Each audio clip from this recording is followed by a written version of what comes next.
Hello दोस्तों। तो मेरी तरफ से सबको नमस्ते।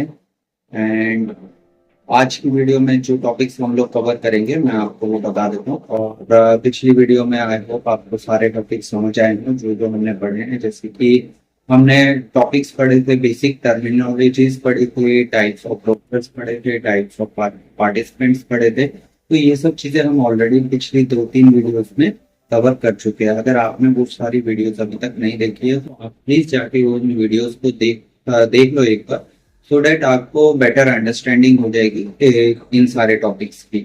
सो आज जो हम चीजें डिस्कस करेंगे वो करेंगे हम आईपीओ। सो आईपीओ एंड दूसरी चीज हम डिस्कस करेंगे वो करेंगे हम डिविडेंड। सो डिविडेंड क्या होता है वो हम डिस्कस करेंगे। तीसरा हम लोग बेसिक्स में पूरा हमारा बेसिक्स ऑलमोस्ट कवर हो चुका है। सो हम लोग अब थोड़ा सा टेक्निकल की तरफ पढ़ेंगे। सो टेक्निकल में जो चीजें हम लोग पढ़ेंगे वो आ जाएगा लाइक सबसे पहले आ जाएगा फंडामेंटल एनालिसिस। तो फंडामेंटल एनालिसिस में भी बहुत सारी चीजें आती है, जैसे कि आपकी बैलेंस शीट आ गई, आपकी इनकम स्टेटमेंट आ गई, कैश फ्लो हो गए आपके। तो ये सारी की सारी चीजें जो है वो सब आ जाती है किसमें, आपके फंडामेंटल एनालिसिस में। और क्या आता है फंडामेंटल एनालिसिस में? फंडामेंटल एनालिसिस में आता है आपकी रेशियोज। ठीक है, बहुत सारी रेशियोज होती है, पर जो मोस्टली यूज होती है वो 6 होती है। जैसे कि आपकी हो गई पी रेशियो, हो गई आरओसी हो गया, आरओसी हो गया, डेट टू इक्विटी हो गया। तो ये सारी रेशियोज आती है, ये सब हम लोग इन टॉपिक्स में कवर करेंगे। बट आज के टॉपिक में हम पी रेशियो तक कवर नहीं करेंगे। हम सिर्फ कहाँ तक कवर करेंगे? हम सिर्फ बैलेंस शीट आज कवर करेंगे। बाकी के जो टॉपिक्स है वो हम लोग नेक्स्ट वीडियो में कवर करेंगे। सो आई होप आपको ये टॉपिक्स अच्छी तरह से समझ में आएंगे। एंड मैं अपनी तरफ से पूरी कोशिश करूंगा कि मैं आपको इजी लैंग्वेज में ये चीज़ें समझाने की कोशिश करूँ। एंड आने वाले भी जो वीडियोस हैं, जो आने वाले टॉपिक्स हैं, उनके लिए आप प्लीज़ चैनल को सब्सक्राइब कर दो। एंड आप हो सके तो आप शेयर भी करो, सो दैट आपके साथ साथ आपके बाकी दोस्तों को भी ये सारी नॉलेज मिले। एंड आपके साथ साथ वो भी बेटर इन्वेस्टर एंड ट्रेडर बन सके। ठीक है, तो चलो वीडियो आज की शुरू करते हैं। चलो, तो आज का टॉपिक हम लोग स्टार्ट करते हैं। आज का टॉपिक हम लोग ऐसे नॉर्मली डिस्कस करेंगे, हम लोग व्हाइट बोर्ड पे डिस्कस नहीं करेंगे। तो आज का टॉपिक है, सबसे पहला टॉपिक है हमारा आईपीओ। सो आईपीओ होता क्या है? आईपीओ होता है हमारा इनिशियल पब्लिक ऑफरिंग। जब भी कोई एक प्राइवेट लिमिटेड कंपनी है, प्राइवेट लिमिटेड कंपनी पब्लिक करने जाती है अपनी कंपनी को, ठीक है, तो उस टाइम पे उसको फाइल करना होता है आईपीओ।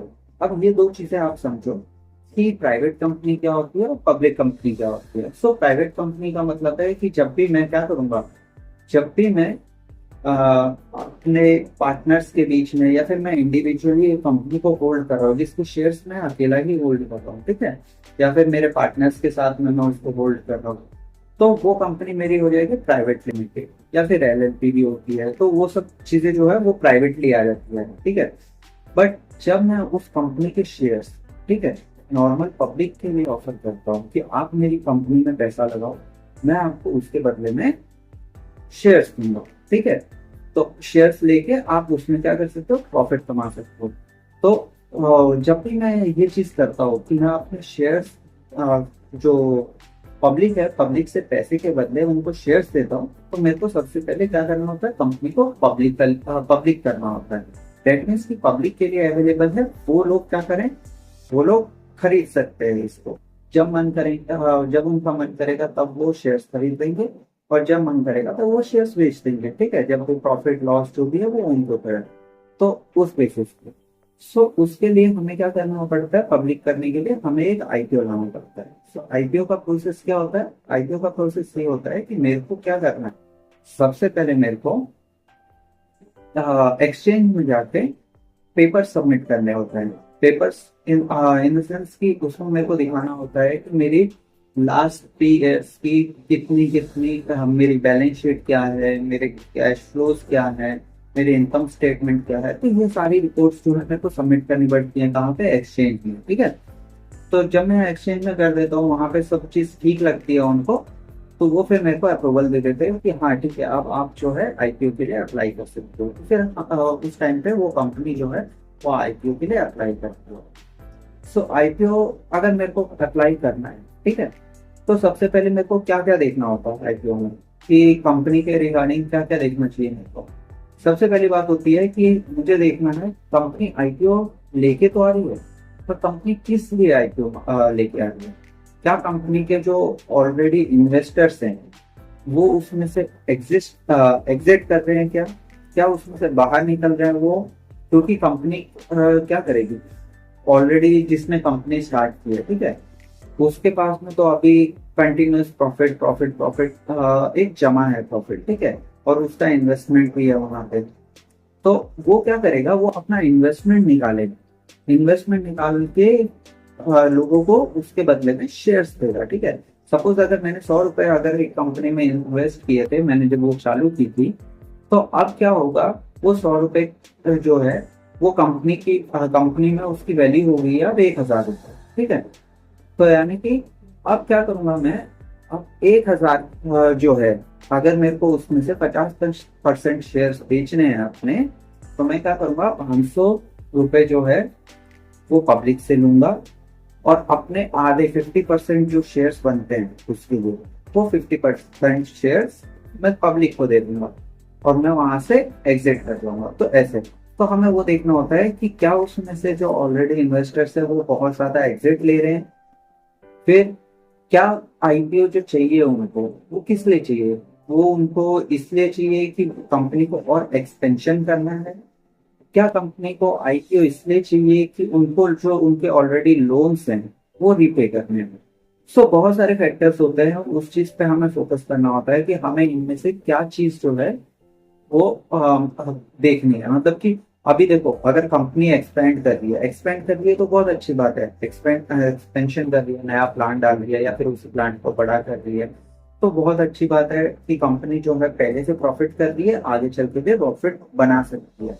अदरवाइज क्या होगा, कंपनी वैल्यूएशन बहुत ज्यादा लेके आ जाएगी अपना, लाइक पेटीएम, जैसा पेटीएम का हाल हुआ था।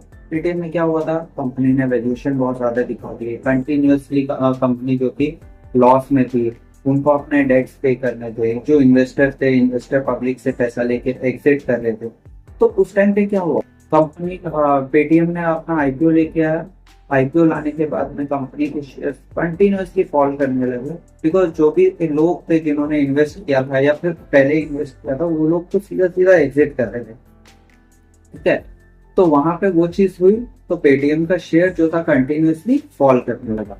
तो ये सारी चीजें किस वजह से हुई, क्योंकि लोगों ने बिना सोचे समझे उसमें पैसा लगा दिया। लोगों को पता ही नहीं था कि पेटीएम के एक्सपेंशन प्लान्स क्या है, पेटीएम आईपीओ क्यों लेके आ रही है, वो जो पैसा मिलेगा पब्लिक से वो कहाँ पे लगाएगी। तो ये सब चीजें देखनी होती है तो आईपीओ को भी, ठीक है। तो क्या क्या चीजें देखनी है, कंपनी जब कैपिटल रेज कर रही है तो क्यों कर रही है, ठीक है। सबसे पहली बात आपको ये देखनी है, क्या उसको डेट पे करना है, क्या उसको एक्सपेंशन करना है, या फिर इन्वेस्टर अपना पैसा लेके एग्जिट कर रहे हैं, ठीक है। अगर वो एक्सपेंशन कर रही है तो आप बिल्कुल कर सकते हो उसमें इन्वेस्ट। एक बार डेट पे कर रही है तो आपको देखना पड़ेगा कि कंपनी जो है कंटिन्यूअसली उसके रेवेन्यूज बढ़ रहे हैं, क्या कंपनी जो है प्रॉफिट्स बना रही है, जो कि उसको डेट का लोड ज्यादा पड़ रहा है, जो कि उसको पब्लिक से पैसा उठाना पड़ रहा है, ठीक है। तो वो चीज आपको देखनी पड़ेगी एक बार। और अगर इन्वेस्टर्स जो है इन्वेस्टर्स उसमें से एग्जिट कर रहे हैं तो आप बिल्कुल भी उसमें पैसा मत लगाओ। अब क्योंकि इन्वेस्टर को खुद को भरोसा नहीं है कंपनी के ऊपर, अगर उसको भरोसा होता तो वो क्यों एग्जिट करते हो। बहुत ज्यादा इन्वेस्टर थोड़े बहुत करते हैं, उससे कुछ मतलब नहीं है, थोड़े बहुत तो करेंगे, ऑब्वियसली प्रॉफिट बुक तो हर एक को करना है, हर एक को पैसा, अगर कंपनी को एक जगह पे लेके आ गए हैं वो, तो पैसा तो चाहिए उनको, निकालना है, प्रॉफिट्स निकालना है, ठीक है, थोड़ा बहुत निकालेंगे। बट बहुत ज्यादा अगर एग्जिट कर रहे हैं तो आपको उसमें बिल्कुल नहीं लगाना, क्योंकि उनका खुद का कंपनी के ऊपर भरोसा नहीं है, ठीक है। नेक्स्ट आ जाता है हमारा पब्लिक लिस्टिंग, ठीक है। तो पब्लिक लिस्टिंग क्या होती है कि कंपनी के जो शेयर्स हैं वो लिस्ट हो जाते हैं। एक बार आईपीओ आया, आईपीओ आपने अप्लाई कर दिया, आईपीओ अप्लाई करने के बाद में वो क्या होगी, कंपनी लिस्ट होगी। एक दिन डेट आपको पता होगी जब आपने अप्लाई किया होगा तो वहां पे लिखा हुआ आता है कि इस दिन वो कंपनी के शेयर्स जो है वो लिस्ट हो जाएंगे। तो वो लिस्ट हो गए। लिस्ट होने के बाद में वहां पे पब्लिकली कोई भी उसमें ट्रेड कर सकता है। आईपीओ में सबको, अगर आपने आईपीओ अगर किसी का अप्लाई किया है तो जरूरी नहीं है कि वो आईपीओ आपको मिले, वो रैंडमली मिलता है। रैंडमली वो सिलेक्ट करते हैं लोगों को और वो किसी को भी मिलता है। बहुत सारे लोग होते हैं जिनको नहीं मिलते हैं, बहुत सारे लोग होते हैं जिनको मिल जाता है। सो अगर एक आईपीओ है वो ओवर सब्सक्राइब है, ठीक है। ओवर सब्सक्राइब मतलब कि जितने लोग, अगर सपोज हमने 100 शेयर्स निकाले, अब उसको खरीदने वाले 200 है, तो मिलने तो 100 ही लोगों को है ना। तो 100 लोग तो ऐसे होंगे जिनको कि वो मिले ही नहीं, तो वो रेंडमली सेलेक्ट होता है। रेंडमली सेलेक्ट करके 100 लोगों को मिल जाएंगे, ठीक है। उसके बाद में उसकी होगी लिस्टिंग। लिस्टिंग जिस दिन होती है, उस लिस्टिंग के बाद में नॉर्मल पब्लिक उसको एक्सचेंज से डायरेक्टली ट्रेड कर सकती है। आप डायरेक्टली क्या कर सकते हो, एनएससी या बीएससी में जहां तक वो लिस्ट हुए हैं वहां पे आप बाय सेल कर सकते हो नॉर्मली, जैसे हम नॉर्मली शेयर्स को करते हैं बाय एंड सेल, ठीक है। उसके बाद में होती है वैल्यूएशन। सो वैल्यूएशन मैंने आपको बताया कि वैल्यूएशन बहुत इंपॉर्टेंट होती है। आपको देखना होता है कि वैल्यूएशन ये ओवर वैल्यूड तो नहीं है। जैसे पेटीएम था, पेटीएम ओवर वैल्यूड था। अभी रिसेंटली आईपीओ आया है जो कि ओला का आईपीओ आया है, उसका भी वैल्यूएशन बहुत अच्छा नहीं है, ओवर वैल्यूड है वो भी। बट वो भी अभी रहती गंगा में हर एक कोई हाथ धो रहे हैं, तो बस लोग कर रहे हैं। लोगों ने अप्लाई किया, लोगों को मिल भी गया 10% ऊपर, वो उसकी लिस्टिंग भी हो गई। बट हमें उस चीज से सावधान रहना होता है, क्योंकि ऐसे जो आईपीओ आते हैं उसमें हमें अप्लाई नहीं करना, ठीक है। नेक्स्ट आ जाता है डिस्क्लोजर। सो डिस्क्लोजर में क्या होता है, कंपनी को अपने balance sheet, cash flow, income statement, ये सारी चीजें जो है वो डिस्क्लोज करनी होती है लोगों को, कि जब भी वो अप्लाई करते हैं तो उससे पहले उनको पता हो कि कंपनी ने पीछे इतने सालों में किया क्या है, कंपनी का बिजनेस क्या है, बिजनेस मॉडल क्या है, कंपनी के अगर आगे के फ्यूचर प्लान्स हैं तो क्या है फ्यूचर प्लान्स, ठीक है। कंपनी को अगर रिस्क है तो किस चीज से रिस्क है।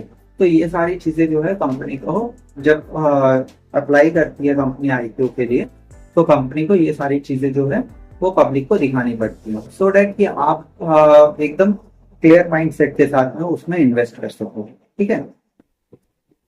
तो ये हो गए हमारी आईपीओ की बातें। अभी नेक्स्ट जो हम लोग बात करेंगे वो करेंगे डिविडेंड। सो डिविडेंड क्या होता है, डिविडेंड आता है, देखो कंपनी लिस्ट हो गई, लिस्ट होने के बाद में कंपनी को हो गया 1 साल, ठीक है। 1 साल होने के बाद में कंपनी ने एक प्रॉफिट बनाया।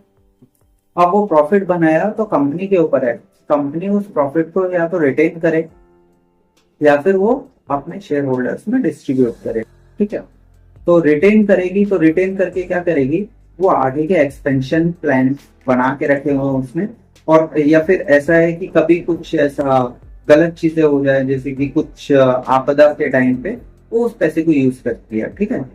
तो इसलिए वो कंपनी जो है वो पैसे को, प्रॉफिट वाले पैसे को रिटेन करती है। तो कंपनी, बहुत सारी कंपनी ऐसे भी करती है कि कुछ पार्ट जो है वो रिटेन करेगी, कुछ पार्ट जो है वो as a dividend shareholders को दे देगी, ठीक है। तो वैसे करती है कंपनी।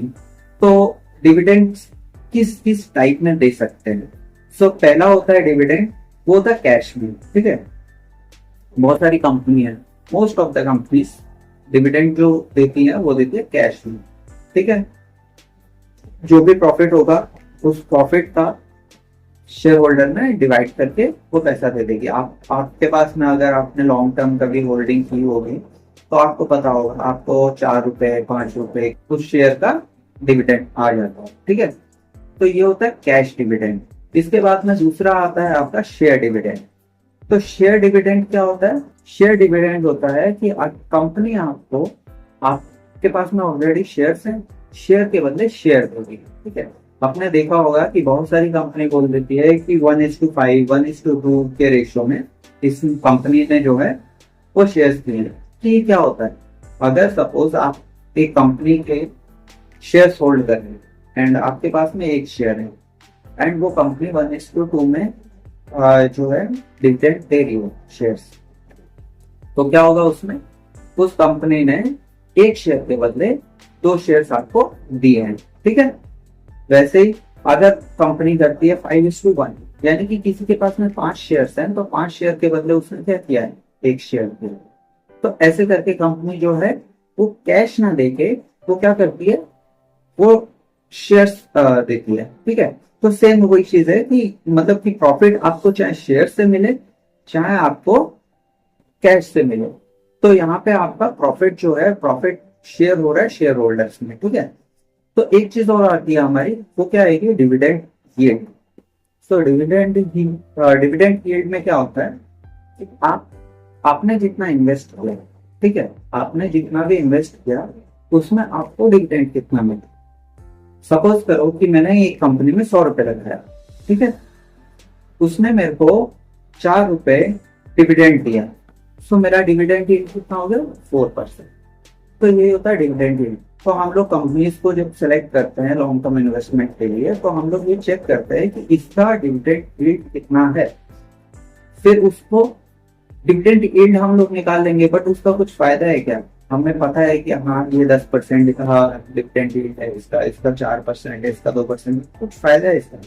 इसका फायदा सिंपली कुछ नहीं है। अगर हम एक कंपनी का देखें, बट हम अगर उसी कंपनी के साथ में उस कंपनी की मार्केट कैप वाली कंपनी या फिर उसी कंपनी की एक सेक्टर, उसी मतलब उसी सेक्टर की एक दूसरी कंपनी के साथ में उसको कंपेयर करें, तो हमें पता लगेगा कि अरे ये कंपनी जो है ये मेरे को 10% का डिविडेंड यील्ड दे रही है, एंड ये कंपनी जो है ये तो सिर्फ 5% का ही दे रही है। तो बेटर है कि मैं 10% वाली में जाऊँ। बट उसके साथ में आपको ये भी देखना है कि कौन सी कंपनी जो है वो ग्रोथ ज्यादा करती है। मोस्टली क्या होता है कि जो कंपनी ज्यादा ग्रोथ कर रही है तो वो क्या करेगी, मतलब जिसका शेयर ज्यादा बढ़ रहा है, ठीक है, तो शेयर ज्यादा बढ़ रहा है तो उसका डिविडेंड वो कम पे करते हैं, वो एक्सपेंशन पे ज्यादा ध्यान देते हैं। तो फिर क्या होता है कि आपको वो दोनों चीजें माइंड में रखनी है कि इसकी ग्रोथ तो ज्यादा है बट ये डिविडेंड कम दे रही है, बट इसकी दूसरी कंपनी है जिसकी ग्रोथ कम है बट डिविडेंड ज्यादा दे रही है। तो वो आपको देखना है कि आपको उसमें क्या चीज जो है, आपको क्या चाहिए, रेगुलर पे आउट चाहिए in the form of dividend, या फिर आपको ग्रोथ चाहिए। ठीक है, तो आप ऐसे करके उसमें फोकस कर सकते हो। देन नेक्स्ट आता है डिक्लेरेशन एंड पेमेंट। ठीक है, तो इसमें दो चीजें आती हैं, एक आएगी आपकी एक्स डिविडेंड डेट, ठीक है, और दूसरी आएगी record date. Ex dividend date क्या होगी? एक्स डिविडेंड डेट वो डेट होगी जिस डेट पे आपको डिविडेंड मिलने होता है, ठीक है, और रिकॉर्ड डेट क्या होगी? रिकॉर्ड डेट होगी जिस डेट पे आपके पास में वो शेयर्स होने चाहिए। अभी सपोज करो 1 अगस्त को मेरे पास में एक शेयर, मेरे पास रिलायंस के शेयर्स हैं, ठीक है, रिलायंस के 50 शेयर्स मेरे पास हैं, एंड कंपनी एडवांस में बोलती है कि हम इस तारीख को डिविडेंड देने वाले हैं। अब वो 1 तारीख को मेरे पास में शेयर्स है, मैंने 2 तारीख को वो बेच दिए, मैंने पहले से होल्ड करके रखे, 1 तारीख तक थे, 2 तारीख को मैंने बेच दिए, 2 अगस्त को। अब 10 अगस्त को कंपनी का ये आता है, कंपनी बोलती है कि हम लोग डिविडेंड देने वाले हैं, एंड हम लोग डिविडेंड देंगे जिसके पास में भी थर्ड अगस्त को रिलायंस के शेयर से हम लोग उसको 5 रुपए का डिविडेंड देंगे पर शेयर। तो क्या मेरे को वो डिविडेंड मिलेगा? वो डिविडेंड मेरे को बिल्कुल नहीं मिलेगा।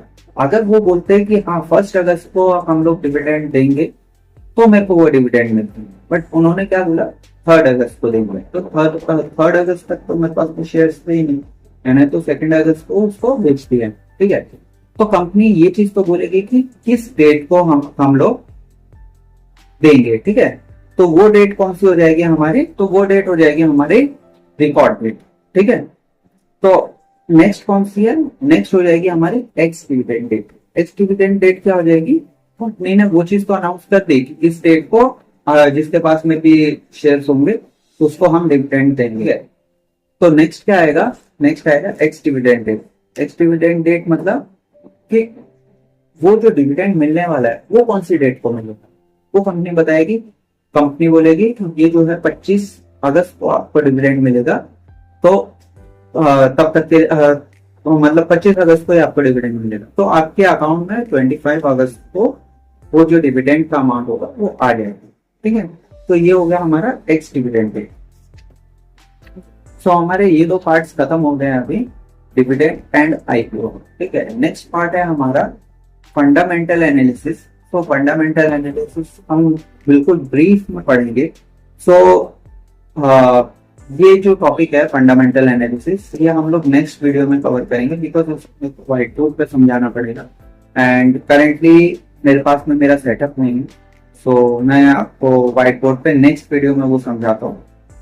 तो तब तक के लिए जो डिविडेंड एंड आईपीओ है वो आप प्रॉपरली एक बार अगर समझ में नहीं आया तो प्लीज मेरे को कमेंट करके बताओ, मैं वापस से आपको समझाने की कोशिश करूंगा नेक्स्ट वीडियो में पहले, और फिर हम लोग फंडामेंटल एनालिसिस पे चलेंगे। ठीक है, तब तक के लिए अपना ध्यान रखो, take care, bye bye and good bye.